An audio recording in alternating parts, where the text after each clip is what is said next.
학습 개요입니다. 학습 목표는요, 4차 산업혁명의 내용을 설명할 수 있다. 4차 산업혁명의 기술 요소를 설명할 수 있다. 4차 산업혁명의 전망을 설명할 수 있다 되겠습니다. 내용은요, 산업혁명의 변화 비교, 4차 산업혁명의 기술 요소, 4차 산업혁명의 전망 되겠습니다. 자, 오늘 여러분들이 학습하시기 이전에 한 번 더 생각해 보시면 좋을 거리입니다. 자, 여러분들이 학습을 열심히 하셨기 때문에 산업혁명에 대해서는 어느 정도 많이 깊숙이 정확히 인지하고 계실 거라고 저는 생각을 해요. 그래서 다시 한번 산업혁명이 무엇일까 생각해 보시면 좋을 것 같고요. 지난주에 학습하셨던 여러분들 1차, 2차, 3차 산업의 특징은 어떤 게 있었는지 다시 한번 생각해 주시면 감사하겠고요. 각 산업혁명의 시기별, 그 다음 기술적 특징이 따로 있었을까 여러분들 알고 계시죠? 한번 생각을 해보시고요. 그러면요, 이제 4차 산업혁명하고 관련해서요, 우리의 미래는 향후에 어떻게 변화를 할까 한번 전망에 대해서 알아보는 시간 가져보도록 하겠습니다. 목차입니다. 자, 우선 산업혁명 변화 비교입니다. 자, 그래서 비교를 하려면 뭐예요? 열심히 학습하시지만 빠르게 기존에 학습하신 거에 대해서 정확하게 알고 계시는지 다시 한번 정의를 훑어보면 좋겠죠? 자, 4차 산업혁명의 정의 이제 들어갑니다. 세계경제포럼 회장 클라우스 슈바프가요, 2016년 다보스 포럼 기조연설에서 독일의 산업 4.0, 인더스트리 4.0이라고 하는 거였죠. 여기에 의해서 탄생한 자동화 기술의 확산이 제조업뿐만 아니라 경제 전반의 생산과 사회 구조의 변동을 가져온 현상을 4차 산업혁명으로 지칭했대요. 누가요? 클라우스 슈바프가요. 그런데 재밌는 건 뭐예요? 학습을 정확하게 하신 분들 본능적으로 비교하셔야 되는 게 있습니다. 1차 산업혁명은 어디서 일어났다고요? 영국. 그죠? 네. 그런데 4차 산업혁명은 뭐예요? 독일. 그런데 또 하나 키워드가 뭐예요? 1차 산업혁명은요, 방적 기술, 그죠? 실 만드는 거, 배틀, 이런 것들, 그죠? 그런데 독일에서 뭐가 이제 나왔다고요? 자동화 기술. 요게 이제 재밌는 겁니다. 각각 1차, 2차, 3차, 4차 이러한 혁명에 대해서 여러분들이 개념이 수립이 되셨으면요, 이제는요, 이렇게 가지고 놀 수 있을 정도로 서로 다르게도 비교해 보셔야 됩니다. 1차 산업을 반드시 2차 산업하고만 비교하지 마시고요. 1차하고 3차의 차이, 1차하고 4차의 차이, 이런 식으로요. 그러면은 쉽게 구별이 빠르게 되시겠죠? 자, 3차 산업혁명을 기반으로 해서요, 디지털, 바이오, 물리학 사이의 모든 경계를 허무는, 그죠? 융합, 기억하시죠? 융합 기술 혁명 자체가 사실은 4차 산업혁명이다. 그리고 뭐예요? 정치, 경제, 사회의 새로운 패러다임으로 제시하였다라는 거죠. 그러니까 한마디로 뭐예요? 기술이 새롭게 만들어졌고요. 이 기술의 새로운 특성이 뭐예요? 기존의 산업혁명과는 다르게 각각의 다른 분야가 융합해서 기술이 새롭게 발전하는 분야. 이 키워드 때문에 정치, 경제, 사회에도 더욱더 큰 영향을 받는다.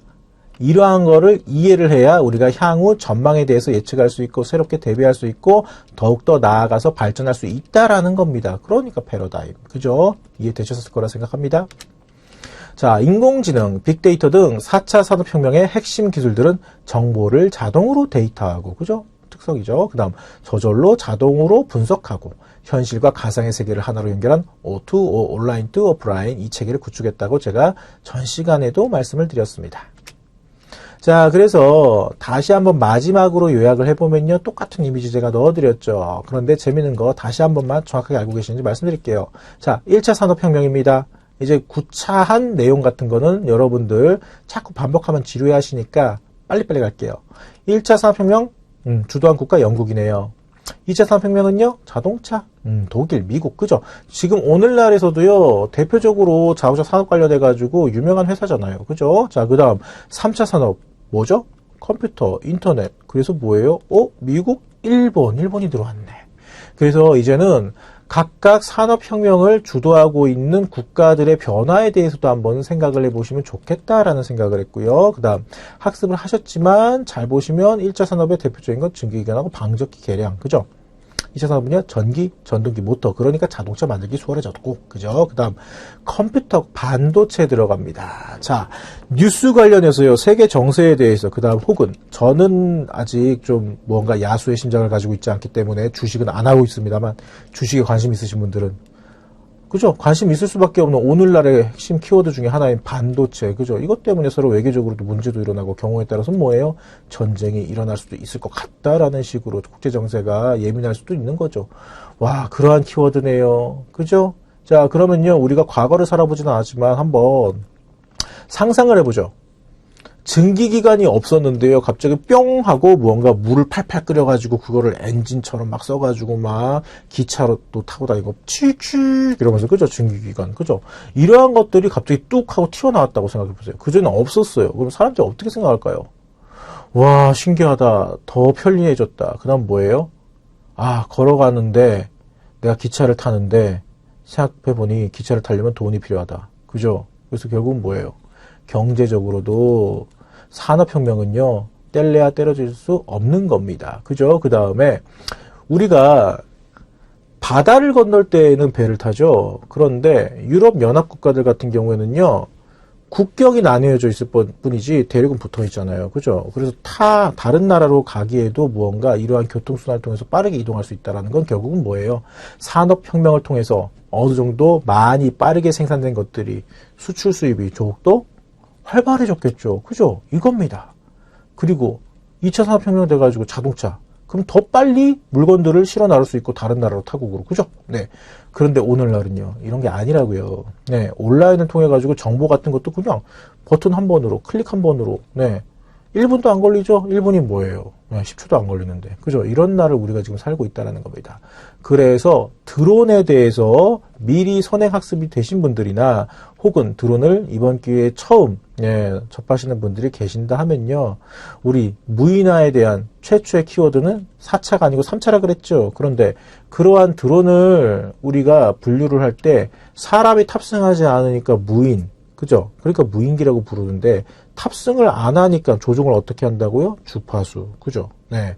그래서 드론은 3차 산업이 아닙니다. 이 부분을 제가 한번 말씀드리고도 싶네요. 그래서 이제 경제 관련된 구조 변화는 여러분들 제가 방금 설명드렸던 키워드를 참고해 주셔서 이렇게 한번 눈으로 빠르게 읽어보시면은 이해하시는데 큰 시간 안 들이실 것 같고요. 사회 구조의 변화는 뭐예요? 재밌죠? 노동자 계급이 성장했어요. 왜냐?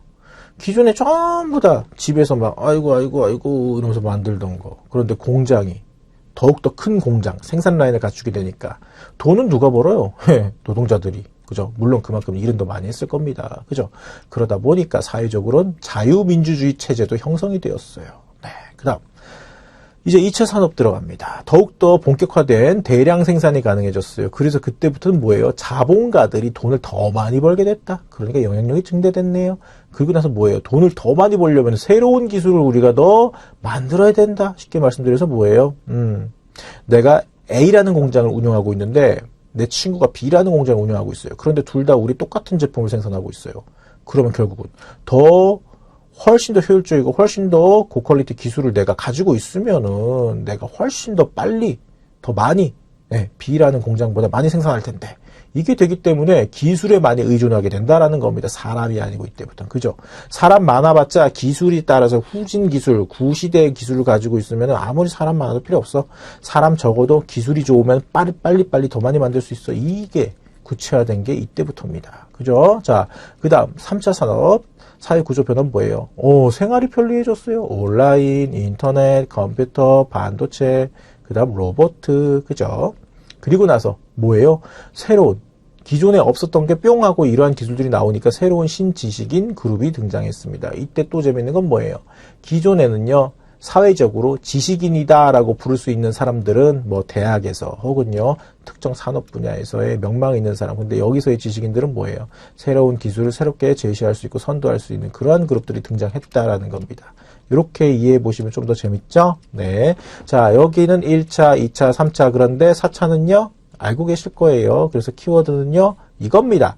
다른 산업 분야와의 경계성을 초월한 빠른 융합. 또 나왔어요, 융합. 아이고, 지겨워라. 그죠? 그래서 여러분들 융합하면 뭐예요? 각각의 별도의 카테고리 기술들이 합쳐서 빨리. 이게 사실은 핵심 키워드입니다. 그래서 이러한 키워드를 통해서 똑같이 한번 여러분들이 유추해 보세요. 오늘날의 경제 구조는 어떻게 변했는지, 사회 구조는 어떻게 변화하고 있는지. 이거를 지금 우리가 각각의 산업혁명을 바다라고 표현해 볼게요. 1차 산업혁명이라는 바다에서 헤엄치고 있었던 과거 선조들. 그 다음 2차 산업, 3차 산업. 네. 지금의 오늘날 우리가 헤엄치고 있는 이 4차 산업이라는 바다의 물결은 어떻게 흐르고 있는지. 그죠? 이번 3교시 학습은 주요 테마가 그러한 전망이 될 예정입니다.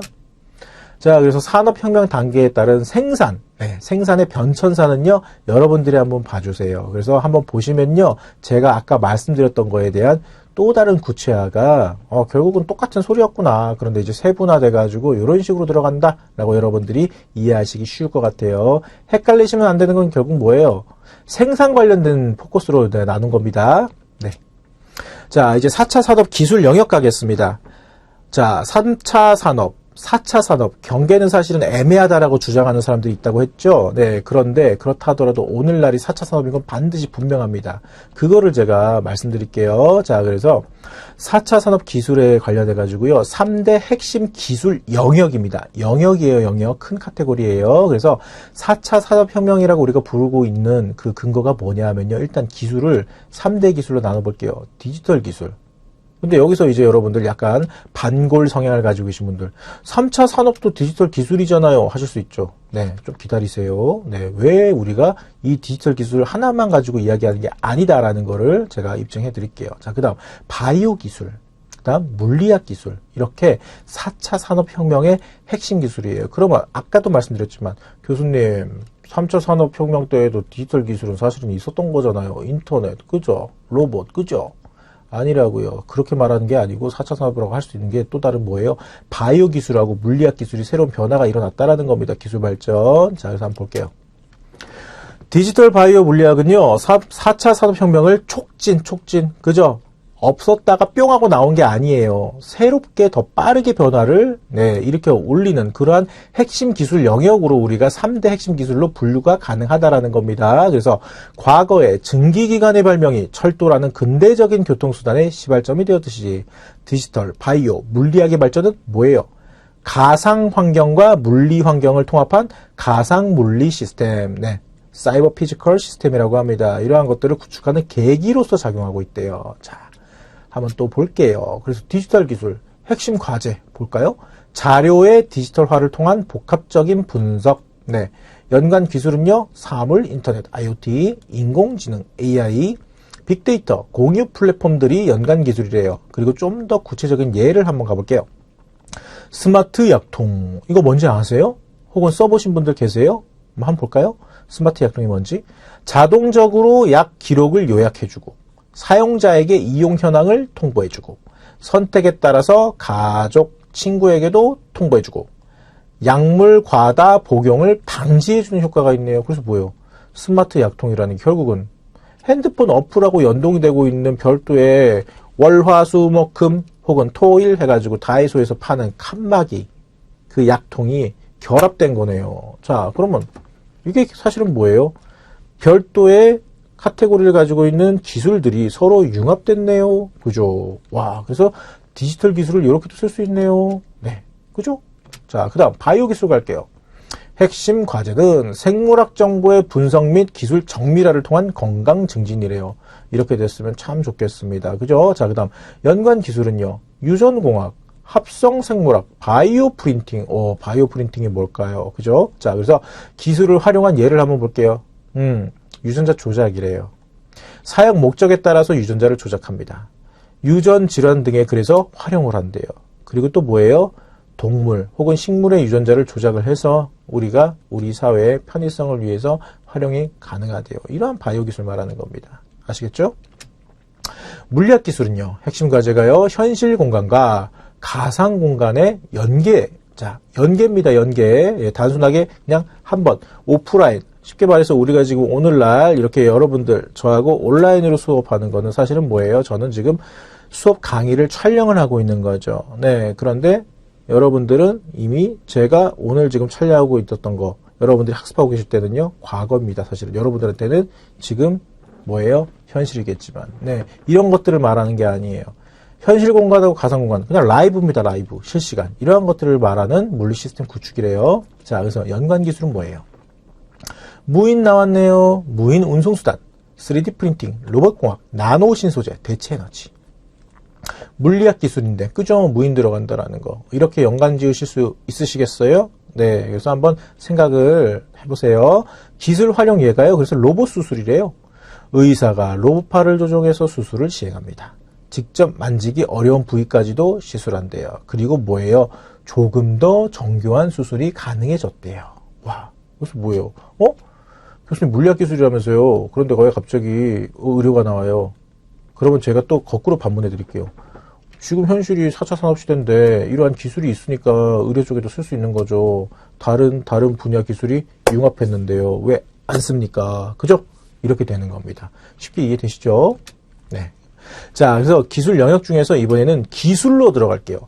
방금까지 3대 영역을 말씀드린 거고 지금은 조금 더 하위 카테고리, 조금 더 상세하게 분류할 수 있는 기술이네요. 자, 그래서 사물 인터넷, IoT, 4차 산업 관련해서 이제는 정확히 알고 계시죠? 그 다음 로봇 공학, 자, 3D 프린팅, 빅데이터, 그리고 인공지능. 자, 그래서 이러한 것들이 뭐예요? 4차 산업혁명에서 변화를 이끄는 주요 5대 기술로 꼽힌대요. 자, 그러면 제가 거꾸로 질문 한번 드려보고 싶네요. 일단은 우리는 드론 데이터 실무니까, 그죠? 드론이에요. 드론은 어느 부분하고 관계가 있나요? 다 관계가 있습니다. 네, 모르셨죠? 자, 그래서 이러한 기술들 다 섞어서 드론을 만드나요? 이렇게 생각하시라는 게 아니에요, 거꾸로. 드론이라는 무인기 관련된 활용하는 분야들이요, IoT하고도 당연히 인터넷으로도, 연관이 있죠. 왜요? 자, 혹시 드론을 촬영을 한 번이라도 해보신 분들 계시면요, 네. 단순하게 SD카드를 드론에 삽입해가지고 항공 촬영을 하고 끝내시는 게 아니죠. 잘 보시면 뭐예요? 실시간으로 드론으로 찍고 있는 것들을 라이브로 송수신, 송출 가능합니다. 네. 사물 인터넷. 그죠? 그 다음, 로봇공학이 그러면은 드론 쪽이 어떻게 쓸까요? 네. 드론은 여러분들 잘 생각해 보시면요. 드론이라고 들으셨을 때, 날아다니는 무인 비행체만 떠올리시는 분들이 아직까지는 대다수예요. 우리 사회에서. 그런데 드론의 명확한 정의는 그게 아닙니다. 드론이라고 부를 수 있는 것들은요, 날아다니는 무인 비행체 있고요. 지상에서, 네, 차량처럼 이동하는 지금은 UGV라고 따로 분류해서 말하죠. 네, Unmanned Ground Vehicle. 네, 차량형 드론, 수중 드론, 선박 드론. 네, 그리고 로봇도요, 무선으로 조종할 수 있으면 그거 드론이에요. 그래서 드론봇이라고 부르죠. 네, 이러한 것들, 그죠? 그다음 그러한 것들을 만드는 데 있어가지고 메인 프레임이라던가 바디라던가, 그죠? 부품들, 프롭이라던가 3D 프린팅을 통해서 출력해가지고 만들 수가 있잖아요. 그다음 그러한 것들을 자 인공지능하고 묶어가지고 무인한데 아예 그냥 스스로 판단해서 움직일 수 있게 만들면 뭐예요? 결국은 인공지능에다가 플러스 기존에 뭔가 정보를 우리가 넣어줘야 되니까 빅데이터 활용. 네, 드론 다 섞여 있네요. 가능하죠. 네, 이런 식으로 예를 한번 드려봤어요. 자, 그래서 여러분들이요, 이 기술 5가지 영역을 분류해 놓은 거를 조금 더 쉽게 한번 구체적으로 이해하고 싶으시면요, 이렇게 내용을 활용해 보시면 좋을 것 같습니다. 라고 예까지 한번 넣어드렸고요. 자, 그래서 4차 산업혁명하고요, 5대 주요 기술, 이렇게 활용 예를 보면요, 여러분들 재밌죠? 이러한 식으로 빠르게 이미지를 통해서 이해하실 수 있도록 제가 삽화 넣어드렸습니다. 재밌는 건 뭐예요? 이 사물 인터넷이라는 용어 자체가 여러분들이 처음 들으시는 분들이 계실 수가 있는데 어렵게 생각하지 마세요. 이 인터넷 기술을 통해서요, 우리가 사물, 눈에 보이는 유형적인 것들을 활용을 한다라고 이렇게 이해하셔도 상관없습니다. 그리고 대표적인 게 뭐예요? 자율주행 자동차. 기존에 있었던 2차 산업의 대표적인 키워드인 자동차가 인공지능을 만나서 사람이 직접 조종할 필요가 없어지는 것처럼, 그죠? 3D 프린팅 기술은요, 의학적으로도 인공장비를 만드는 거에도 활용이 되죠. 네, 기존에는 유전자 조작을 통해서 돼지 세포를 관련해 가지고, 네, 돼지한테 아예 그냥 세포분을 일으켜 가지고 돼지 몸에서 사람 귀 형태로 이렇게 막 자라게, 그죠? 이렇게 만든 거를 우리가 이식도 하고 그러한 식으로 썼는데 지금은 뭐예요? 인공장비를 아예 그냥 프린팅할 수 있는 기술까지도 개발되고 있어요. 네, 지금 식품 쪽에서는 그런 이야기도 계속 이야기가 나오고 있지 않습니까? 사람이 인공고기를 만든다라는 거. 그게 이제 3D 프린팅 기술하고도 연관되는 거잖아요. 그죠? 네, 이런 겁니다. 자, 그래서 4차 산업의 명과 암, 그죠? 밝은 부분과 어두운 부분 한번 볼게요. 네, 전망을 따지려면 알아야 되니까요. 긍정적인 전망은요, 로봇 고용으로 생산성이 증대, 그죠? 그래서 이러한 것들이 이루어지면서 일하는 방식이 바뀐대요. 좀 더 편해지거나, 그죠? 그 다음, 새로운 가치 원천이 창출이 되고요. 경제 성장으로 성장 초기에는 많은 일자리가 사라질 수는 있어요. 그죠? 네. 그런데 결국은 뭐예요? 더 많은 일자리가 생길 수가 있다라는 거. 그 다음, 기술이 진보하기 때문에 인류 전체의 삶의 질을 높일 것이다. 이게 긍정적인 전망이 되겠네요. 그럼 어두운 부분 한번 볼까요? 부정적인 전망입니다. 2017년도, 네, 이때는요, 인공지능 전문가들이 이렇게 이야기를 했대요. 인공지능 전문가들을 대상으로 한 설문조사에서 인공지능에 대한 윤리 문제, 그죠? 윤리가치 문제 판단 참 어려운 부분입니다. 그죠? 이 부분에 대해서 가장 심각한 사안으로서 63%, 대다수, 절반 이상이 뭐라 그랬어요? 인종적 편견이나 특정 종교적 입장이 프로그램되면 큰일 난다라는 거예요. 한마디로 뭐예요? 쉽게 말해서 레이시즘이죠? 네. 흑인, 백인 나누고, 동양인 나누고, 차별하고, 그죠? 이러한 부분에 관해서 사람이 어차피 인공지능한테 데이터를 입력을 해줘야 되는 거지 않습니까? 그러니까 자체적으로, 기계적으로, 소프트웨어적으로 이 녀석이 인공지능이 판단하는 거잖아요. 그런데 그 판단할 수 있는 거리를요, 편견적인, 선입견적인 부분들을 입력을 해놓으면요, 이거 정말 위험하다. 이겁니다. 그죠? 경우에 따라서 극단적으로 얘기해 볼게요. 영화 터미네이터. 네, 로봇이 사람을 죽입니다. 스스로 판단해서. 그죠? 이런 식으로 들어갈 수도 있어요. 그 다음, 기존 산업 분야에서부터 유지되어 오던 일자리를요, 로봇이 대처하니까 너무 좋아, 편해. 이렇게 생각할 수 있겠지만, 결국은 뭐예요? 사람의 일자리를 뺏어버리니까 대량의 실직자가 발생될 것이다. 당연하죠. 이거는 무시 못 합니다. 그런데 이렇게 논리 근거를 대는 사람들한테 또 다른 반론이 뭐죠? 그래도 어쩔 수 없는 거는 오늘날 사회는 전 세계적으로 뭐예요? 아이를 낳지 않고 있는, 그렇죠. 오늘날 우리나라, 이제 대한민국이 처해 있는 심각한 사회적인 문제죠.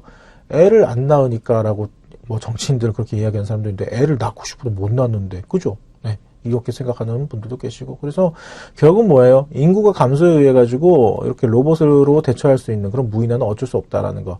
또 이렇게 이야기를 하면 그 다음 반론은 또 뭐예요? 그러니까 결국은 뭐예요? 고령화되어 있는 고령화 산업, 이러한 고령화 사회로 진입을 하는데 결국은 기초적인 노동 분야인 사람의 인력이 필요할 수밖에 없는 분야에는 결국은 뭐예요? 젊은 사람들은 안 들어가고 늙은 사람들이 계속해서 쉽게 말해서 쇠가 빠지도록 그렇게 일한다. 그죠? 계속해서 꼬리에 꼬리를 물고 꼬리에 꼬리를 물고, 그죠? 그래서 밝은 면만 있지는 않다라는 겁니다. 자, 그래서 쉽게 비교 한번 해볼게요. 키워드로요. 긍정적인 거 뭐죠? 로봇 고용 등으로 인한 생산성 증대, 더 많은 일자리 창출, 전체의 삶의 질 향상. 부정적인 건요, 인공지능 어떻게 믿어? 그죠? 그 다음 뭐예요? 자, 기술이 발전한 건 좋아. 대량으로. 그래서 뭐예요? 이제는 사람을 대체할 수 있어요, 로봇이. 그게 문제다. 그 다음 뭐예요? 인구 감소에 대한 근본적인 해결책은 안 되잖아. 라는 겁니다. 그죠? 자, 그래서 이 1차 산업혁명에 대해서 핵심 변화하고 비슷한 맥락으로 여러분들 아까 비교했던 밝은 면, 어두운 면 보셨잖아요. 그거랑 똑같은 맥락으로 그러면 1차 산업 관련해서는 직업이 어떻게 변화되었고 한번 보세요. 그 다음 2차 산업혁명 때는요. 직업 관련해서 사라진 게 있고 그러면 사라진 만큼 새로운 직업이 뭐가 있는지. 그죠? 3차 산업 때는요. 그래서 또 새롭게 없어진 직업은 뭐고 새롭게 생겨난 직업은 뭔지 이렇게 한번 여러분들이 판단하시라고 이렇게 넣어드렸어요. 그래서 오늘날 4차 산업은 뭐예요? 사라질 직업이 예상이 된다라는 거, 그죠? 네. 텔레마케터. 그죠? 뭐, 그 다음에 법조인들도, 네, 그런 얘기들 각오하고 있다고는 하는데, 뭐, 모르겠어요, 사실은. 네. 그 다음, 새로운 직업은요. 그래서 빅데이터 전문가. 그죠? 이러한 부분들이 조금 예상이 된다라는 거네요. 자, 그래서 키워드 한번 마지막으로 이야기해 볼까요? 자, 4차 산업 관련해가지고 향후 전망은요. 아무튼 밝은 부분도 있고 어두운 부분도 있지만 전망 자체로 객관적으로 보면 이거다라는 겁니다. 기존 직업이 더욱더 고부가 가치화됩니다. 왜냐? 기술이 발전하니까요. 거기에 따라서 고도화되고 조금 더 세분화해서 전문화된다라는 거죠. 자, 세분화. 그래서 나왔다라는 거죠. 네. 수요 세분화 및 새로운 수요 증가에 대응한 세분화 또 이루어진다. 더욱더 세세한 분야로 파생된다. 그 다음 뭐예요? 4차 산업을 대표하는 가장 핵심적인 키워드 중에 하나. 융합형. 그렇죠. 서로 다른 지식, 직무 간의 융합으로 전문 분야 창출. 그 다음 또 뭐예요? 과학기술 기반의 새로운 직업이 탄생할 수가 있다라는 거죠. 그래서 새로운 기술이 나오면요. 거기에 따라서 이렇게 새로운 수요 창출, 새로운 직업 생성. 그러면은 그러한 새로운 기술은 어떻게 나온다고요?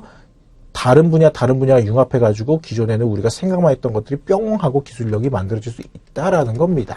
자, 그래서 이렇게 전망 부분을 우리가 살펴봤어요.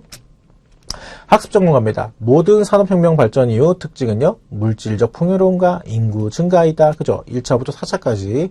자, 그래서 특징이 전부 다 모든 산업혁명의 공통점이 풍요로움과 인구 증가이다. 정답은요? 아니죠. 1차하고 2차는 그런 어느 정도 그렇게 말을 할 수가 있는데요. 자, 그렇다고 해서 모든 3차하고 4차까지는 포함되지 않아요. 물질적 풍요로움 무조건 누릴 수 있다고 할 수는 없어요. 그죠? 오히려 기술이 발전해가지고 가진 자, 없는 자의 빈부가 격차는 더 심해지기 때문에 이런 것들도 극단적인 예이긴 하나 예상해 볼 수가 있겠죠. 자, 그 다음 두 번째 문제입니다. 4차 산업시대인 오늘날은요, 각 분야의 전문성만을 고집하여야 살아남기 쉬운 시대가 될 것이다. 여러분들 생각은 어떠세요? 정답은요? 아니죠. 자, 각기 다른 분야의 기술이 서로 융합해가면서 세밀화되고요. 그러한 직업군들이 새롭게 태어난다. 대두될 수 있다. 각광받을 수 있다. 그러한 전망이다라는 게 아까 말씀드렸던 키워드 요약이죠. 자, 학습 정리입니다. 무인화, 로봇 기술의 발전으로 인구 감소에 대처할 수 있다. 향후 전망이죠. 자, 그 다음 기술 발전에 따른 직업군의 변화가 굉장히 빠르게 나타날 겁니다. 그렇죠. 그 다음 사람의 일자리를 대체할 수 있다는 것. 요거 자체는요, 실직률이 또 늘어날 수 있는 거기도 하다. 동전의 앞뒷면 되겠네요. 이게 또 4차 산업시대의 전망이 되겠습니다. 참고 자료였고요. 표 말씀드리도록 하겠습니다. 드론의 구성 요소를 설명할 수 있다. 드론의 구조를 설명할 수 있다. 드론의 작동 원리를 설명할 수 있다입니다. 학습 내용으로는요, 드론 구성 요소, 드론의 구조, 드론의 작동 원리 되겠습니다. 자, 오늘 학습하실 이 내용들 관련된 목차이고요. 심플하죠? 자, 우선 여러분들께서 학습하시기 전에 미리 한번 생각해 보실 거리입니다. 자, 드론의 구성 요소는 어떻게 이루어지고 있을까라는 부분 한번 생각을 해보신 적 있으실까요? 그리고 각각의 구성 부품들이 하는 역할들은 어떤 역할들이 있을까라는 것도 한번 유추해 보시면 학습하시기 전에 굉장히 큰 도움 되실 것 같고요. 자, 일단은 우리는 무인 비행체로서의 드론을 현재 학습하고 계시는데요. 그러면은 이 드론이 이륙을 해서 비행을 할 수 있는 그러한 작동의 원리는 어떻게 되는지 한번 여러분들이 예상을 해보시면서 학습을 저랑 같이 진행하도록 하겠습니다. 자, 우선 드론에 대해서 선행학습이 이루어지신 분들이 계실 수가 있고요. 네, 이번에 저하고 학습을 하시면서 드론에 대해서 같이 한번 알아보자라고 생각을 하신 분들이 계실 수가 있습니다. 그래서 처음 학습하시는 분들을 위해서 조금 간단하게 이해를 돕기 위해서 이렇게 그림으로써 제가 준비를 했던 게 있는데요. 맨 왼쪽에 보시면요, 조종기라고 되어 있죠. 예. 자, 그래서 드론을 직접 접해보지 못하신 분들이다 하더라도요, 조종기를 통해서 우리가 무인 비행체로서의 드론을 활용을 한다라는 부분은 심플하게 알고 계실 텐데요. 그러면 조금만 더 구체적으로 들어가 보면요, 이 조종기라는 건요, 한마디로 신호를 보내는 송신기입니다. 그죠? 그런데 이제 송신기이지만 우리는 휴대하기 쉽도록 여러분들이 편안하게 손에 쥐고 이동도 하시면서 경우에 따라서는요, 이렇게 조종하시기 쉽게 만들어 놓은 휴대성 송신기를 사용하신다라고 생각을 하셔야 됩니다. 그래서 여기 왼쪽에 그림을 보시면요, 제 마우스 커서 보이시죠? 이 조종기, 송신기에서 신호를 보내면요, 드론이 이 신호를 받겠죠. 그래서 이 수신기가 보통은요, 조종기를 구매하실 때 같이 세트로 묶어 있습니다. 그래서 같은 제조회사에서 만든 드론이라 하면요, 조종기하고 드론을 같이 생산하는 업체 거를 여러분들이 구매를 하셨는데 같은 제조회사의 다른 모델이에요. 그러면은 거의 대부분 조종기를 다른 드론에 이렇게 바인딩이라고 하죠. 예, 신호를 이렇게 같이 묶어서 쓸 수 있는 게 가능합니다. 그러나 A라는 제조회사에서 제작한 조종기 사면에 같이 수신기 들어있다 그랬죠. 이 수신기를 여러분들이 개인적으로 만든 드론에 장착을 하셔서 쓰시는 건 상관이 없으나 A라는 제조회사에서 만든 이 조종기 송신기를 B라는 제조회사에 드론에다가 바인딩을 하실 때에는요, 수신기가 B라는 제조회사의 수신기가 들어가 있을 확률이 높기 때문에 A 회사의 조종기와 B 회사의 수신기는 서로 바인딩이 무조건 이루어진다라고 생각을 하시면 큰일 나십니다. 그래서 이렇게 제가 조종기하고 수신기 개념으로 따로 그림을 넣어드렸고요. 자, 우선은 그러면은 이렇게 여러분들은 이해하시면 좋을 것 같아요. 우선 송신기 개념에 우리 조종기가 무선 주파수를 보내면요, 자, 한마디로 여러분들이 손가락을 응용을 하셔가지고 스틱을 이렇게 조종을 하시는 거죠. 그러면 이 신호 주파수가요, 수신기한테 전달이 됩니다. 이 수신기는요, 이미 드론에 장착이 되어 있다라고 생각을 해주시고요. 그러면은 수신기가 수신을 한 신호는요, 어디로 갈까요? 그래서 이 부분이 조금 중요합니다. 자, 상단을 보시면요. 제가 FC라고 이렇게 써드렸죠. FC는요. 플라이트 컨트롤의 약자입니다. 괜히 이제 남성분들, 축구 좋아하시는 분들 FC 하면 무의식적으로 풋볼 클럽 뭐 이런 거 떠올리시는데 그런 거 아니에요. 플라이트, 비행, 제어입니다. 그죠? 그래서 이 FC가 신호를 받아서요. 연산작용을 합니다. 그래서 쉽게 말씀드리면요. PID라고 해가지고 미분, 적분 함수를요. 여러분들 손가락 관련된 반응 명령을 받아가지고 그 FC하고요. 별도로 IMU라고 하는 이러한 센서가 있습니다. 그리고 이 IMU라는 센서는요. 이렇게 각각의 세분화되어 있는 센서들하고 그 외의 센서들 이렇게 구성이 되어 있죠. 그래서 이러한 각종의 센서들이 각각 상호 유기적으로 작용을 해서 이제 변속기한테 전체적으로 FC가 신호를 보내주게 됩니다. 그러면 변속기는 뭐죠? 말 그대로 속도를 조절하는 겁니다. 그래서 각각의 모터의 회전 RPM을 관장하는 거죠. 네. 그래서 결국은 모터가 도니까 프로펠러가 회전을 하게 되고 이 프로펠러가 회전을 함으로써 이륙하고 비행을 하게 된다라는 겁니다. 그래서 여기 IMU라든가 각각 센서에 대해서는 여러분들이 아시는 분들도 아시겠지만 이제는 이 부분에 대해서 조금 더 계속해서 디테일하게 학습을 하시도록 할게요. 참고로 IMU에서 여기 각 속도 센서, 가속 센서 이렇게 되어 있는데 여기 밑에 지자기 센서도 이렇게 같이 연결을 해 주셔서 생각을 해 주시면 좋고요. 그 외에 별도의 센서로서 기압 센서라고 하는 쉽게 말해서 고도계라고 하는 부분입니다. 그래서 바로미터, 그 다음 우리가 흔히 GPS 센서라고 부르는 거죠. 이 GPS 센서는 사실은 GNSS라고 여러분들이 알고 계시는 게 제일 정확한 명칭입니다. 자, 그래서 처음 학습하시는 분들을 위해서 한 번만 다시 한번 복습 개념으로 빠르게 훑어드릴게요. 조종기, 조종신호 보내죠. 그러면 이 신호가 드론에 장착되어 있는 수신기한테 갑니다.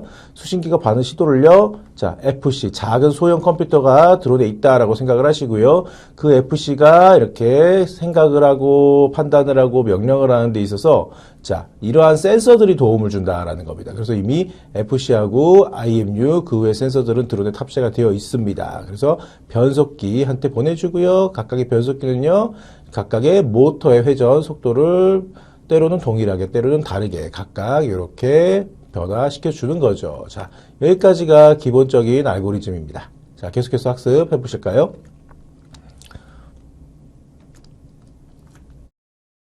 자, 그래서 우선 우리가 드론이라는 걸 여러분들이 겉으로 육안으로 보셨을 때는요. 우리가 육안으로 볼 때는 하드웨어적인 요소들을 우선적으로 보시는 거죠. 그래서 일단은 지금은 현재 조립 완성되어 있지 않은 일종의 키트 개념으로서 나열해 놓은 이 사진을 보고 계시는 건데요. 자, 아까 최초에 여러분들이 신호를 보내주신 한마디로 조종을 하시는 조종기는 여기 있네요. 그래서 제가 전 슬라이드에서 말씀드렸다시피 특정 조종기를 구매를 하시면 그 제조회사에서 같이 조종기하고 연동이 되는 이러한 수신기 세트로 팝니다. 그래서 경우에 따라서는요, 이미 완성되어 있는 그러한 드론을 구매하셔서 사용하시는 분들이 대다수이시지만, 뭐 저처럼 경우에 따라서는요, 제 손맛에 맞게 세팅을 하거나 제가 특정하게 이제 특정 장비를 장착한 드론을 제작을 해야 된다 했었을 때에는 제가 커스텀도 하고 직접 조립도 하고 완성도 하죠. 그럴 땐 별도로 이렇게 조종기를 컨택을 해가지고 제가 구매해서 사용할 때가 있습니다. 그래서 반드시 이 제조회사 수신기 제가 꼭 확인을 해야 된다라는 부분을 강조를 하고 싶습니다. 근데 완성되어 있는 그러한 공장재를 여러분들이 구매를 하셔서 사시는 경우에는요, 크게 생각을 하실 필요는 없는데요. 경우에 따라서 같은 제조회사에서 만든 별도의 플랫폼 모델이다 하더라도요, 무조건 바인딩이 된다라는 건 아닙니다. 그래서 그 부분들도 여러분들이 참고하시면 좋겠고요. 조금 더 쉽게 예를 들어 드리면요. 현재 민수형은 중국의 제조회사인 DJI께 굉장히 전 세계적으로 점유율이 높죠. 그래서 모든 DJI에서 만든 조종기들은 모든 기체에 바인딩되지 않습니다. 각각의 모델에 따라서 버전이 다르고요. 그죠? 그렇기 때문에 이 부분도 여러분들이 잘 판단을 해 주셨으면 좋겠습니다.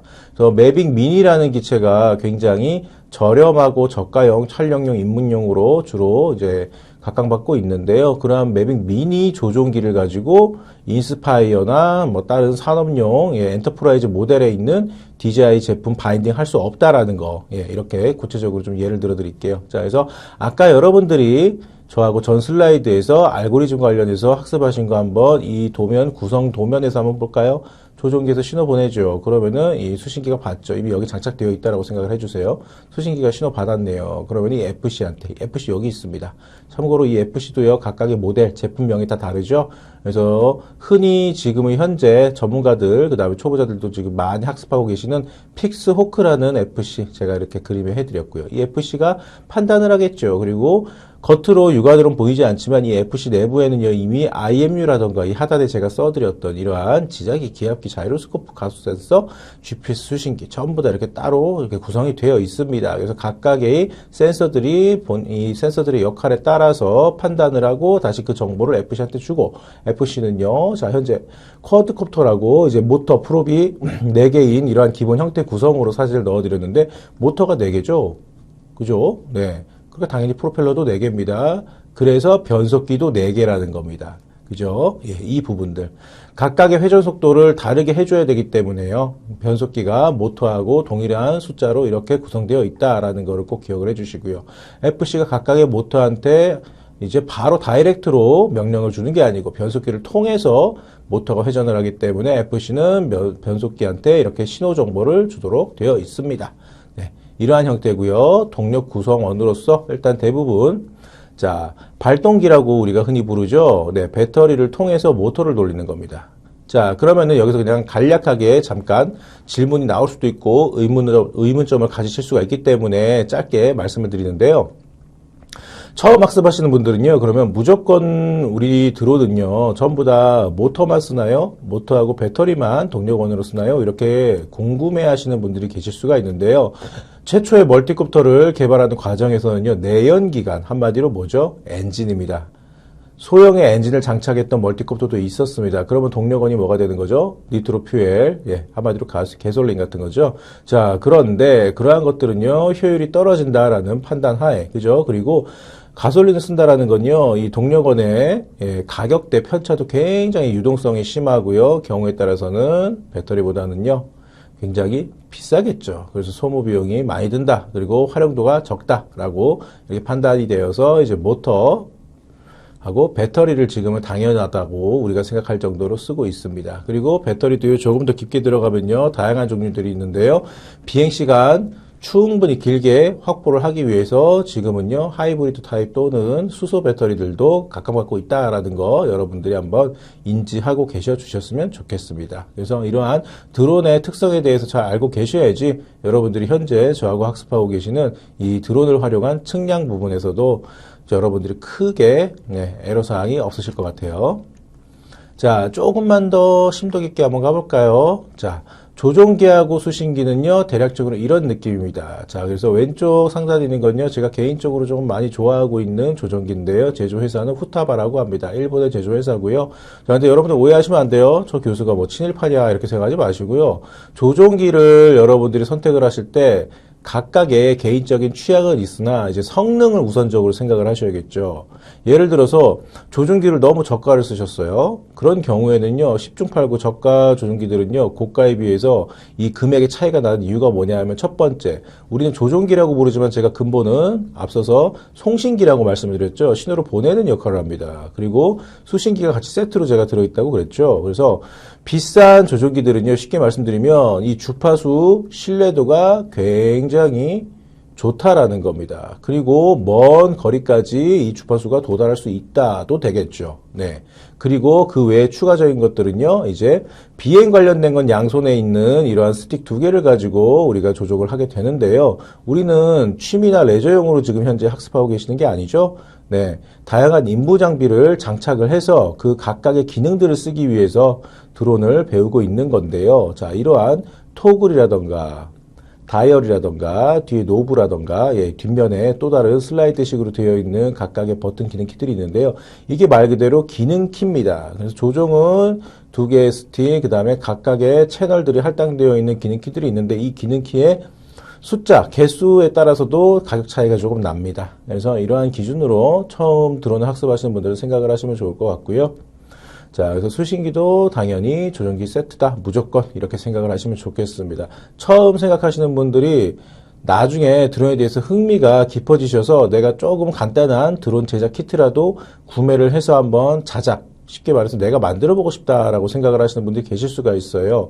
그런데 그러한 분들이 10중 8구 까먹으시는 분들이 뭐냐 하면은 조종기하고 수신기가 각각의 별도의 제조회사예요. 그러면 서로 바인딩 안 됩니다. 이러한 부분입니다. 자, 그래서 조종기, 수신기 우리 한번 학습 들어가 보죠.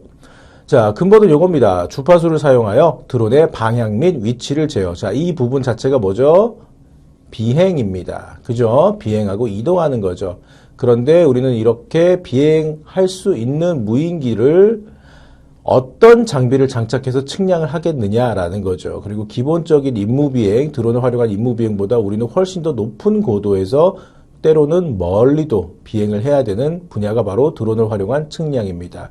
그 중에서 여러분들이 기존에 저하고 비행 관련해서 학습하셨던 게 있죠. 바로 각각의 비행체의 형태와 특성에 따른 부분들인데요. 그러한 것들을 따로 분류하셔서 따로 학습을 하셔야 되는 이유는 뭐죠? 네, 각각의 측량을 하시고 싶으신 목적이 다르시기 때문입니다. 누군가는 이제 토목공사, 국가 단위의 대규모 공사죠. 이러한 부분에서 이제 측량이 필요하신 분들이 계실 수가 있고, 경우에 따라서는 그냥 간단한 소규모의 건설이나 건축 관련된 그러한 측량이 필요하신 분들이 계시죠. 그렇기 때문에 각각 비행체의 특성이 달라지면서요, 비행체의 이동, 그 다음에 역학적인 것까지 기초적인 거는 여러분들이 학습을 하셔야 되시고, 그 후에 여러분들이 학습하시게 되시는 부분은 뭐죠? 그러한 여러분들이 선택하신 비행체에 장착되어 있는 측량 장비를 통해서 어떻게 효율적으로 우리가 측량을 위한 데이터를 확보하느냐라는 방향이 되겠습니다. 자, 그래서 지금은 이렇게 드론의 방향 및 위치 제어 부분에서 이동 부분, 여기만 설명드린 겁니다. 그죠? 자, 전후 좌우 운동을 할 수 있는 장치로서 통상 조종기와 호환되는 수신기를 장착. 이 부분이 제가 계속해서 강조하고 있는 겁니다. 동일 제조회사 거를 그냥 구매하셔서 확인하시면 됩니다. 자, 그래서 조종자가 원하는 방향으로 드론을 제어. 그래서 우리는 항공 측량이기 때문에 날아다니는 무인 비행체의 항공적 특성을 먼저 여러분들이 간략하게 이해를 해주셨으면 좋겠습니다. 라는 부분입니다. 자, 계속해서 갈까요? 이렇게 송신기, 조종기가 보낸 신호, 수신기가 받았죠. 그러한 수신기는요, FC하고 연결이 되어 있습니다. 자, 참고로 FC가 다 또 이렇게 동일하게 생기지는 않습니다. 각각의 제조회사마다요, 각각의 FC 별도로 이렇게 바리에이션이 다양한 모델들이 있는데요. 이거는 제가 한참 과거에 많이 선호했고 사용하였던 DJI에서 만들었던 FC인데 지금은 안타깝게 단종되었어요. 그 중에서 A 시리즈 중에서 가장 고성능인 A3라는 FC 사진을 제가 이렇게 가지고 왔고요. 네. 그 외에 별도로 IMU라던가 다른 것들이 이렇게 구성되어 있는 거 여러분들 보이시죠? 커넥터 단자를 통해 가지고 연결이 되어 있네요. 자, 그래서 FC라는 건 자, 제가 어떤 약자라고 말씀드렸죠? 우리말로는요, 비행 제어 장치라고 이해를 하시면 편합니다. 그래서 비행 제어 장치를 영어로 한번 바꿔볼까요? 비행은 뭐죠? 플라이트. 그죠? 제어하다라는 거는 컨트롤이죠. 네, 이렇게 생각을 하시면 되네요. 그거의 약자가 FC입니다. 자, 그래서 FC는요, 심플하게 이해하시려면은 직관적으로 이렇게 생각하십시오. 우리 사람의 두뇌 같은 역할을 한다. 네. 한마디로 드론의 두뇌다. 이렇게 생각을 하시면 좋을 것 같아요. 자, 그래서 무선 조종기에서 보내는 조종 명령과 자이로 센서 등의 입력에 따라서 ESC의 모터 제어 신호를 보내는 역할. 자, 그럼 여기서 자이로 센서 명칭 나왔고요. ESC 나왔네요. 자, 그래서 이 부분에 대해서 향후에 계속해서 저하고 구체적으로 조금씩 파트별로 학습을 하실 계획이고요. 지금은 너무 머리 아파하시지 마시고요. 간단하게 맥락만 이해를 해주셔도 학습에 충분히 도움이 되십니다. 자, 그래서 FC를 구성하는 한마디로, 그죠? 그래서 FC에 포함된 센서들은요. 자, 일단은 영문부터 갈게요. 자이로스코프. 이거는 우리말로는요. 각속도계라고 합니다. 자, 자이로스코프는요, 각 속도를 측정하여서 자세 제어라고 되어 있죠. 한마디로 제 손을 한번 봐주시겠어요? 제 손이 이렇게 드론이다 했었을 때는요, 드론이 이쪽으로 만약에 이동을 한다 했었을 때 그냥 이렇게 이동하지 않습니다.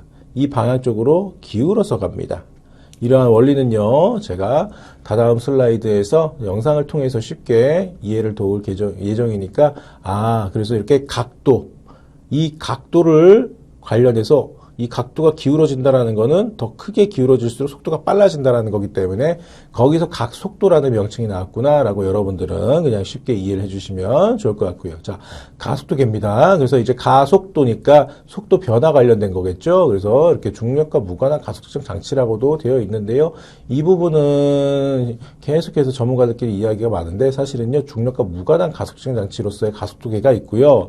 거꾸로 중력을 계속해서 측정해서 변화했다 해서 가속도를 좀 더 정밀하게 측정하는 가속도계가 있습니다. 그래서 여러분들은 그냥 심플하게 그냥 속도 관련된 거다라고만 기억을 해주셔도 좋을 것 같아요. 왜냐하면은 우리는 지금 드론 관련해서 자이로스코프라든가 가속도계를 이렇게 처음 접하시는 분들이 계시는데 꼭 드론에만 이러한 센서들이 들어가지 않습니다. 그렇기 때문에 가속도계에 대해서는 제가 향후에 조금 더 깊게 말씀을 드리도록 할게요. 자, 그 다음 고도 관련된 거네요. 기압계라고 합니다. 우리말로는요. 자, 그래서 기압을 측정하여서 고도를 유지한다라는 겁니다. 그렇죠? 날아다니는 비행체니까 현재 고도도 드론 스스로 알아야 되는 거고요. 그리고 알고 있는 고도를 유지하기 위해서도 드론은 힘써야 되겠죠. 네, 이렇게 이해를 하시면 좋을 것 같네요. 자, 그 다음 지자기 센서입니다. 지구 자기장이기 때문에 지자기 이렇게 우리가 줄여서 이야기를 하고요. 지구의 자기장을 측정을 해서 방향을 유지. 자, 이 부분도 이렇게 심플하게 한번 눈으로 훑어보시고 계속해서 학습하시도록 하겠습니다. 자, 이번에는요, 모터에 다이렉트로 FC가 신호를 보낸다고 제가 말씀 안 드렸죠. 중간, 일종의 도우미 역할을 해주는 게요, 바로 변속기입니다. 그래서 각각의 모터 개수하고 변속기의 개수는 동일해야 됩니다. 왜냐? 모터가요, 변속기 하나가 예를 들어서 모터 4개를 제어한다고 했었을 때 말도 안 돼요. 왜냐? 속도를 바꿔주는 역할을 하기 때문에 이름이 변속기라는 거죠. 그런데 변속기 하나에 모터 4개가 제어된다는 게 그게 의미가 있을까요? 4개의 모터가 각각의 다른 회전 속도를 가질 수가 없게 되는 거죠. 그죠? 네. 그렇기 때문에 모터하고 변속기의 개수는 동일해야 되는 겁니다. 그래서 변속기는 우리가 영어 약자로서 ESC라고 부릅니다. 키보드 왼쪽 상단에 있는 ESC하고 뜻이 달라요. 그건 ESC죠. 자, 그래서 변속기 ESC의 약자는요, 일렉트로닉 혹은 일렉트릭 스피드 컨트롤 이렇게 되어 있습니다. 그래서 전자적인 속도 제어, 그죠? 그래서 전자 제어 변속기라고도 부르고요. 우리는 흔히 그냥 변속기라고도 부릅니다. 드론 쪽에서 ESC라고 하는 건 그냥 일종의 변속기니까요. 자, 그래서 변속기 역할은 말 그대로 심플한 게요, 요겁니다. 속도를 바꿔주는 겁니다. 자, 근데 우리는 조금만 구체적으로 가볼게요. FC로부터 신호를 받아서 배터리 전원을 사용해서 모터가 신호 대비 적절하게 회전을 유지하도록 해주는 장치. 네, 요겁니다. 자, 그리고 이제 배터리 관련해서는요, 이러한 식으로 분류가 가능합니다라는 겁니다. 네, 특수하게 뭐 장거리 혹은 장시간 비행을 위해서 수소 배터리를 쓰는 경우는 조금 특별한 경우이기 때문에 일반적이지 않아서 그 부분은 뺐고요. 자, 보편적으로 드론 관련해가지고 우리가 사용하는 배터리는요, 여러분들 스마트폰에 들어가는 리튬하고 똑같은 건데요. 여러분들 스마트폰에 들어가는 리튬은요, 주로 리튬 이온이죠. 그런데 우리는 리튬 폴리머를 씁니다. 그건 이 전도체의 이 경도라던가 강도가 약간씩은 달라지는 거 차이가 있을 뿐이죠. 네, 그래서 간략하게 들어가 보죠. 네, 리튬 폴리머 6셀이라고 되어 있는 건요, 각각의 전도체 하나입니다. 그걸 6개를 직렬 연결해서 하나의 배터리로 쓴다라는 거죠. 네, 그래서 전격전압과 완충전압 개념은 추후에 제가 퀴즈 문제 낼 테니까 여러분들이 개인적으로 한번 검색 딱 10초만 해보시면 나옵니다. 그래서 이 부분은 제가 굳이 설명을 안 드릴게요. 그리고 경우에 따라서는 FC에만 따로 배터리를 전원을 인가해주는 그러한 드론이 있습니다. 그렇게 되면 뭐죠? 메인 배터리 비행에만 쓸 수 없는 그러한 케이스에는 FC 별도로 따로 배터리를 인가해서 우리가 쓴다라는 건데, 더 거꾸로 한번 뒤집어서 쉽게 말씀드리면요, 일반적인 배터리는요, 그냥 드론에 예를 들어서 이러한 배터리 2개가 들어간다라고 했었을 때 비행에만 이 배터리 2개의 전력을 다 소모하는 게 아니고, 아까 우리가 선행학습했었던 FC가 판단을 할 때에도 당연히 전기 쓰겠죠. 예. 그래서 비행에만 쓰기에도 모자란 이 배터리 용량을 FC까지 같이 쓰니까, 쉽게 말씀드리면은 오롯이 이 배터리의 전기 에너지를 비행에만 쓸 수가 없게 되는 거죠. 그래서 별도의 FC에만 전원을 따로 인가해서 배터리를 우리가 추가하게 된다면은 이 2개의 배터리는요, 비행에만 쓸 수 있다라는 개념입니다. 그런데 일반적으로 촬영용 같은 경우에는요, 그냥 지금은 메인 배터리 용량이 굉장히 고성능, 고미리암페아 용량들이 많이 제조되어 있기 때문에 그냥 흔히 쓰는데요. 좀 더 전문 영역으로 들어가게 되면은 경우에 따라서는 드론에 장착되어 있는 그러한 장치에도 별도로 배터리를 쓰게 되는 경우도 있습니다. 그래서 우리가 따로 FC 배터리가 있습니다 라고만 기억을 하시고요. 이게 무조건 보편적이지는 않습니다 라는 거 생각을 하시면 좋을 것 같아요. 그 다음 조종기 배터리는요, 요즘도 이제 메인 배터리하고 똑같은 리튬 폴리머를 좀 쓰기도 합니다만 경우에 따라서는 과거에도 그렇지만 니켈 수소 같은 것도 쓰고요. 그 다음 조금 더 구시대 때에는 리튬 철도 썼습니다. 그래서 니켈 수소는 이제 휴대하는 이 조종기가 만약에 땅에 지면에 떨어졌었을 때 이 충격 관련해서 리튬 폴리머보다는 훨씬 더 그나마 충격이 강하기 때문에, 그리고 조종기는요 단순하게 신호 주파수만 계속 보내기 때문에 당연히 리튬 폴리머 이러한 메인 배터리보다는요 전력 소모가 적습니다. 네, 그래서 니켈 수소가 적당하다라는 판단하에 과거부터 썼기도 했죠. 그런데 지금은요 주로 초보자용 또는요 산업용에 보편적으로 들어가 있는 DJ 회사 같은 경우에는 조종기 관련된 배터리도요 리튬 폴리머를 쓰기도 합니다. 자, 이제 심플하게 초보자분들을 위해서 혹은 이제 드론에 대해서 어느 정도 아시는 분들도 당연히 이 정도는 알고 계시죠? 라는 영상을 통해서 이해를 돕도록 할게요. 설명은 제가 드리도록 하겠습니다. 자, 시청해 보시죠. 자, 이번 영상에서는 드론이 어떻게 작동하는지 알아보도록 하겠습니다. 우선 드론의 구성 요소들을 살펴보겠습니다. 먼저 몸체가 있고 몸체를 움직여주는 프로펠러가 있습니다. 아래에 프로펠러를 돌려주는 모터가 있고 모터에 공급되는 전류를 컨트롤해주는 ESC라는 장비가 있습니다.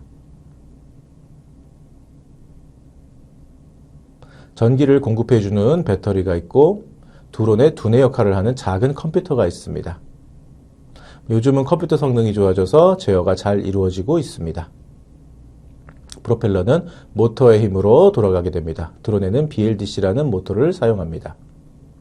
직류 전류를 사용하는 모터에는 브러쉬라는 장치가 있는데요. 브러쉬가 있는 직류 모터는 회전할 때 마찰이 생겨서 빠르게 회전할 때 제어가 잘 안 되는 단점이 있습니다.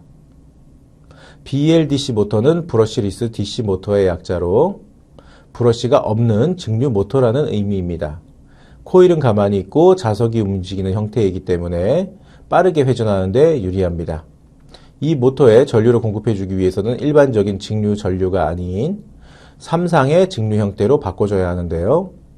이 모터에 필요한 형태의 전류를 공급해주기 위해서 ESC라는 장비를 이용합니다. ESC는 일렉트로닉 스피드 컨트롤의 약자로 전자식 속도 제어기 정도로 풀이할 수 있습니다. ESC는 전류의 형태를 바꿔주고 주파수를 제어해서 모터의 속도도 조절해 줍니다. 이런 제어는 드론 안에 내장된 작은 컴퓨터가 제어해 주는데요. FC라고 불리는 작은 컴퓨터는 드론의 두뇌 역할을 합니다. 이 컴퓨터에는 여러 가지 센서가 내장되어 있는데요. 회전을 감지할 수 있는 센서가 들어있어서 드론이 얼마나 기울어졌는지 감지할 수 있습니다. 또 가속도를 측정할 수 있는 센서가 있어서 드론의 속도 변화를 감지할 수 있습니다. 이 센서들은 드론의 이동과 회전을 측정하기 때문에 드론의 자세를 제어해 주는 데 중요한 역할을 합니다. 또한 기압을 측정할 수 있는 센서가 있어서 드론이 높이를 감지할 수 있습니다. 컴퓨터와 조종기는 전파를 이용해서 통신합니다. 통신에는 2.4GHz 대역의 주파수를 사용하는데 드론은 반응이 빨라야 하고 신호에 지연이 없어야 되므로 높은 대역의 주파수를 이용해서 통신을 합니다. 조종기에서 보낸 신호는 컴퓨터가 수신합니다. 앞으로 갈지 옆으로 갈지 신호를 주면 컴퓨터가 이 신호를 받아서 각각의 모터에 출력을 분배시켜 줍니다. 이것이 컴퓨터의 핵심적인 역할이라고 할 수 있습니다. 드론은 리튬 폴리머 배터리를 사용합니다. 리튬 폴리머는 가볍고 전기를 방출하는 양도 많습니다. 비행기는 엔진이 꺼져도 양력 때문에 하늘을 날 수 있습니다. 하지만 드론은 모터가 꺼지면 그 즉시 추락하게 됩니다. 그래서 자신의 무게를 이겨낼 만큼의 공기를 계속해서 밀어내야 합니다. 그렇기 때문에 많은 양의 전기가 필요하게 됩니다. 리튬 폴리머 배터리는 에너지 밀도가 높고 방전율이 좋기 때문에 드론에 사용합니다. 상용 드론에는 대부분 GPS가 있습니다. GPS는 드론의 현재 위치를 알기 위해 필요한데요. 드론을 제자리에 가만히 있게 하려면 지금 위치를 알아야 합니다. 자기 위치의 기준이 되는 것이 GPS 신호입니다. 하지만 바람이 불거나 외부의 힘이 작용하면 드론이 옆으로 이동할 수도 있는데요. 그럼 기준이 되는 위치의 정보를 알고 있기 때문에 그 자리로 돌아갈 수 있습니다. 하지만 GPS는 오차가 있습니다. 적게는 30cm에서 많게는 10m까지 오차가 있는데요. GPS에 오차가 생기는 이유는 위성의 개수 때문입니다. 현재 위치를 알기 위해서는 최소 3개의 위성에서 신호를 받아야 합니다. 위성의 개수가 많을수록 오차는 줄어들고 정밀해집니다. 드론은 GPS뿐만 아니라 가속도 센서 등을 이용해 자신의 운동 상태를 측정하고 복합적으로 위치를 계산합니다. GPS는 높이에 관한 정보를 잘 인식하지 못하는데요. 그래서 초음파 센서나 고도계를 이용해서 높이를 측정합니다. 초음파 센서는 초음파를 발사해서 지면과의 거리를 측정합니다. 하지만 초음파는 거리에 한계가 있습니다. 2cm에서 길어봤자 10m 정도인데요. 초음파는 저고도에서 사용하고 높은 고도에서는 기압계를 사용합니다. 지구 중력에 의해서 지표면에 가까울수록 공기의 밀도가 커집니다. 위로 올라갈수록 공기의 밀도가 작아지고 압력도 줄어듭니다. 그래서 밀폐된 공기는 위로 올라가면 부풀어 오르게 되는데요. 기압계는 이 부피를 측정해서 고도를 측정합니다. 하지만 날씨에 따라서 기압은 늘 변하게 됩니다. 그래서 드론을 날리기 전에 지표면의 기압을 측정하고 이 기압을 기준으로 고도를 측정하게 됩니다. 드론이 비행을 하다가 장애물을 자주 만나게 되는데요. 이 장애물을 회피해주는 장비로 물체를 인식하는 카메라나 라이다 등의 장비가 있습니다. 하지만 이런 장비들은 고급 기종에만 들어가는 것으로 널리 사용되진 않습니다. 자, 어떻게 쉽게 여러분들 이해를 돕기 위해서 동영상을 보시면서 제가 이렇게 설명을 드렸는데요. 크게 큰 도움 될 거라고 저는 생각을 하고요. 기존에 드론에 대해서 선행학습이 되어 계신 분들도요. 이러한 동영상을 통해서 정확하게 이 원리를 이해하시고 향후 저하고 계속해서 학습을 하셨으면 좋겠네요. 자, 체크포인트 관련해서 이제 중요한 키포인트 말씀드릴게요. FC는요, 사람의 두뇌 역할을 하는 작은 컴퓨터다라고 이렇게 기억을 해주시고요. 자, 오늘은 구체적으로 제가 디테일하게 설명을 드리진 않았습니다만, IMU라고 하는 이러한 센서가 있죠. 그런데 이 센서는요, Inertial Measurement Unit의 약자로 우리말로 직역하면요, 관성 측정 장치라고 합니다. 그래서 이러한 IMU를 구성하는 센서들이 따로 이렇게 각각의 센서인데요. 가속도 센서, 각속도 센서, 지자기 센서다. 이렇게 꼭 기억을 해주셨으면 좋겠습니다. 자, 학습 점검 하겠습니다. 기압계는 IMU를 구성하는 필수 센서이다. 자, 정답은요? 아니죠. 제가 전 슬라이드에서요, 기압계에 따로 이렇게 IMU를 구성한 센서다라고 언급하지 않았습니다. 이 부분 중요하니까요. 시험에도 나오실 겁니다. 그래서 꼭 기억을 해주시고요. 자, 그 다음 문제가 볼까요? ESC의 개수는 모터의 개수와 동일하다. 자, 제가 어떻게 설명을 드렸죠? 정답은요? 맞습니다. 저자제어 변속기가 제어하는 모터는 한 개이기 때문에 모터의 개수라고 변속기의 개수는 동일해야 된다라고 제가 강조를 드렸죠. 자, 학습 정리 들어가 보도록 하겠습니다. FC는 드론의 필수 요소이며 사람의 두뇌 역할을 한다. IMU를 구성하는 세 가지 센서는 반드시 기억을 하자. ESC와 모터의 개수는 동일하다입니다. 참고 자료였고요.